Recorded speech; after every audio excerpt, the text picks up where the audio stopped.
Julie, hi. Hey, Jeff. Welcome, How are Julie. you? Good to see you today. Good to be here. I'm Jeff McManus. I'm the chairman of the Republican Party of Bexar County, and I'm here visiting with Julie Bray Patterson, our candidate for a Justice of the Peace in Precinct 3. So to lead this off, Julie, before we get into the details about who you are and what you are and why you're such a great person, could you tell us a little bit, what does a Justice of the Peace do? Right, and I get that question often, what in the world is this? So a number of things a Justice of the Peace or JP does. They are a small claims court, so any claims $20,000 or less comes in front of a JP versus going downtown to a civil court downtown. They also handle evictions. They handle traffic tickets, mainly given by constables or rangers. So those, and they do some weddings as well. So those are the main duties of the JP. Thank you. With that said, tell me about you. So first of all, I'm from here. So I grew up here, went to MacArthur High School, went on to UT in Austin, and then for law school in Austin as well.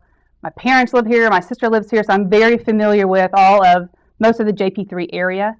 As far as professionally, I worked in the Dallas County District Attorney's Office. And then I handled cases on my own, had my own law practice, doing criminal law, juvenile law. I at one point was the alternate prosecutor of the city of Almas Park. And right now what I do, I advise the 11 criminal district court judges downtown, along with a couple of other attorneys. And what we do is we're available to just brainstorm how to solve issues, legal issues, write jury charges, and do some responses for them for the appeals court as well as the Court of Criminal Appeals in Austin. That's one thing. I'm married and with Jamie Patterson for over 27 years and have two boys. I'm empty nester, Jeff, empty nester. My boys are in college. They're a freshman and a junior in college at Washington and Lee University in Virginia. You said you write charges for something. What is that? Sure. If any of y'all have ever served on a jury panel, at the end of the trial, the judge will read a long document giving you all the law and how to apply the law to whatever facts of the case are. That's called a jury charge or jury instructions. So that's what I spend a lot of time on. It can be a charge just for the guilt innocence, as well as a charge instructions for the jury on how to, regarding punishment. In District 3, every district has its different characteristics. Mm-hmm. Are there any unique factors that are involved in District 3? I would say I think my understanding is Precinct 3 has more apartments. So there are, I think, a little more evictions. And then I guess you get UTSA having a lot of apartment complexes. Other than that, I can't really say there's a huge difference between the precincts. But clearly you want someone in there, I believe, that, especially like in small claims court where you're listening where there are two people, both non-attorneys, and there's some issue, you want someone in there who will really listen to like, what is the issue? And if one of the parties isn't very sophisticated in how they present their case, I mean, my goal is to kind of get behind what they're saying to really find out, okay, what is the issue, and try to make sure I make fair and wise decisions for those in front of me. When it comes to being educated, there are a couple avenues of education. There's one, life, and there's academic. Can you differentiate between those two and how they've affected your life and make you qualified as a Justice of the Peace? I have been very blessed to be educated in great academic institutions, so I'm thankful for that. As far as just Northeast was a great place to be educated in the Northeast School District here. And on to UT, and it's the government major there, and being able to go to admitted and go to the University of Texas School of Law. So I've been blessed with that and blessed with good teachers. I think the live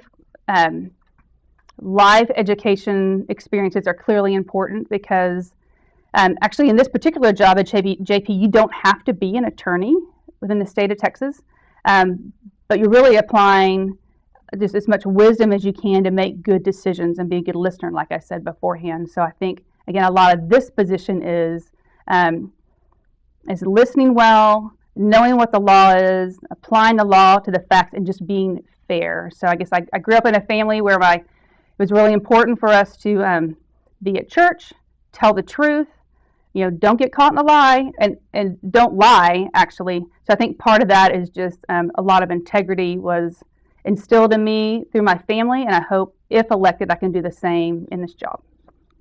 What makes you uniquely better than the other candidates?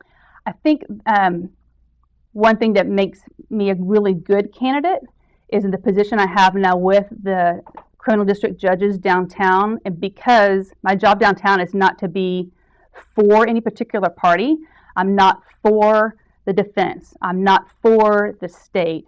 I'm just to advise the judges to be a neutral party, and this is a job I've had for over 3.5 years, so I think that makes me uniquely qualified as I am advising judges right now. And if I do get this role as JP, then I kind of roll into that judge of still not being for one particular party or the other, but just try to make the right decision. So you actually do wear a blindfold and exemplify the statue of the judge holding the scales that are balanced. I like that about that. That's great. That's an excellent observation. Do you have specific observations or goals to enhance the performance of the justice of the peace? Right.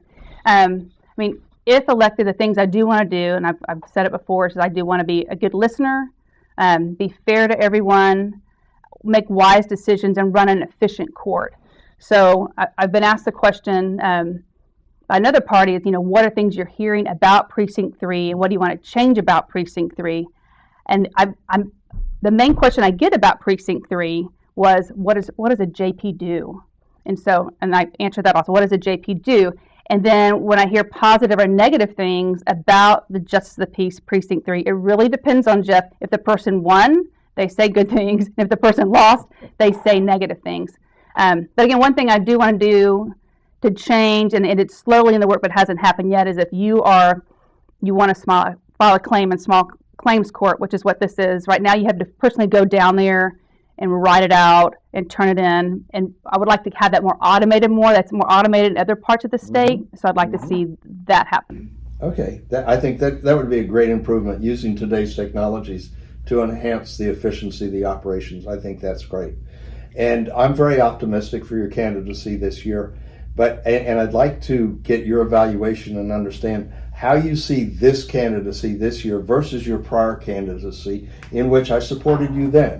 So 4 years ago, I ran for a countywide bench, County Court Law Number 5, which was a criminal misdemeanor bench. What's different about this, actually, it's not the whole county, it's just Precinct 3. And deciding whether to run for anything or not, I spent a lot of time trying to figure out, where do I need to be, where can I do a good service, and really struggle with that, trying to figure out what to do, what not to do. I am excited because it seems like traditionally this particular precinct, it's more of an even playing field between Republicans and Democrats versus in the past 4 years ago, it wasn't quite as even. So I think that I do have a good opportunity. Maybe I'm very hopeful of my candidacy, but you never know. Thank you. But in a closing perspective, in today's world where ethics and principles come into great play and philosophies, can you describe a little bit for those that are interested in knowing more about you, what your political positions are and what your political philosophies are? Well, the Code of Judicial Conduct says if you are a judge or running for a judge, you're really not supposed to comment on political issues like that. And I think the goal of maybe them having that ethics code is because they want anyone coming in front of a judge to be fair to all who come in front of them. So I can't exactly answer your question, but I can tell you that, I love the Lord. I'm thankful and blessed to be a child of God, love Jesus, and so I base my decisions based upon what I learn and continue to learn through church and the Bible. So Excellent. Because one's lifestyle and philosophy is important and does affect the decisions when they make. And I hear what you're saying is you want to be fair and just and stand by some good principles that you've learned through the years, through understanding what's been taught, through understanding God, the Bible, and Jesus Christ. let me tell you, get to the bottom of the ballot and vote for Julie Patterson. I think you took exactly what I was going to say. Oh, I apologize. It's okay. I apologize. I am the last person on the ballot if you live in precinct 3. So, first of all, don't forget me. Please go all the way down the ballot. And just so you know, like, I know all of the Republicans who are running for judge. And if you don't know someone, you can call me and ask me about them. But I know them, and I know that we would all work well together, and they know each other. So I would just say, vote for the Republican candidates, but also don't forget me. And here's it's a kind of a silly saying, but here it goes, okay? It's not election day until you vote for Julie Bray. I applaud that very much. And again, our Bexar County government will function much better under the guidance of the philosophies and the principles that we hold dear as Republicans. So I want to invite all of you to vote, and vote many times. No, I'm kidding. I'm kidding. That's illegal. So I don't want to promote something illegal. But we need to get more Republicans deeply involved with the governance of all of Bexar County and everything within its borders. So Julie Bray, Patterson, look forward to election night and a congratulatory hug. Thank you, Jeff. You're welcome. Thanks Julie. for having me. Absolutely. Thank you for coming in Yeah. and spending your time with us. I know you're very busy, and we really appreciate you making this effort. And we're very excited about getting this type of information out to our voters.